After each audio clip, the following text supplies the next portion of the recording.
halika. Kilalanin na natin ang bayani ng kanilang pamilya. Ate King, Ate King. Yes, ate. Is it 1, 2, or 3? Ang sabi ng BGYO, it's 2. Si number 2 daw. 2! And the breadwinner na personal driver is...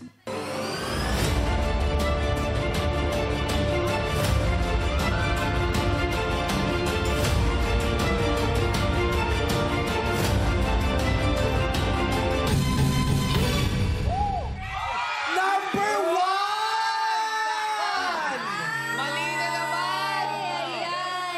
Number, si ate, ang saya-saya. Ate, 2 yung hawak. Two po, hawak yan. 1 na yung... Ate, 1. 1 po yung tama, ate. Siya po ang nanalo. Ay, ginanon niya pa ako eh. Sabi niya sa akin, 2. alam mo yun ang iinis sa basketball. Sabi yung camera. Ate, naka-floral daw kasi siya. Okay, ate, 1 tayo. 1 po, luma. Oo. Bakit taas nga po yun? Sabi niya sa katabi niya, ay, 1 ba? Ay, 1 ba? Cute ni ate. Oo. Na-miss Colombia siya doon eh. Panalo kami sa pustahan, ni na siya, ni na Lassie. Ay, ano pinili mo? 1. Lagi ka na lang tama. Kaya nga, Bakit napili mo 1? dapat kami maglaro bukas. Oo, pwede. Try nga natin kung tatama ka bukas talaga. So, Nanay Beth Javier, naku, hindi po tama ang hinulaan ng BGY. Kasi sabi nila 2, 1 ang totoo. So, hindi mo matatanggap ang 10,000. Gayon pa man, meron ka pa rin 5,000 pesos. Sorry po. Tatanungin ko si Kuya Erwin Lambestes. Kuya, akala nila ikaw talaga yung personal driver na breadwinner. Ano po bang totoong trabaho nyo? Marketing staff po ng FL Agriculture. Marketing staff. Okay. Pero breadwinner ka ba? Medyo lang po.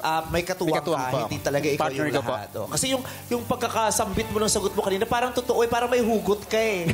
Totoo ba yun o hindi po, naman? hindi po. Hindi naman, oo. Party po talaga ako. Galing umakti. Galing. Umaarte kasi pala talaga si Kuya. Hindi, umaarte lang po, umaarte. Umaarte lang. Okay. Dito tayo kay number 3. Kuya, si Kuya Aaron Parico ng Santa Cruz ba din? Saan ka sa Santa Cruz? Sa ano po, Batangas Street. Malapit sa SM San Lazaro. Okay, Batangas Street. Okay. Anong trabaho mo talaga? INT po talaga ako ng mga heavy trucks at saka heavy equipment. Pero nagka-drive ka din? Yes. Okay. Ano yon? Okay. Oo nga, malalaki. Nalito na ako. May sinasabi siya nung kinusap din Edma niya na ako. Okay, maraming salamat sa iyo.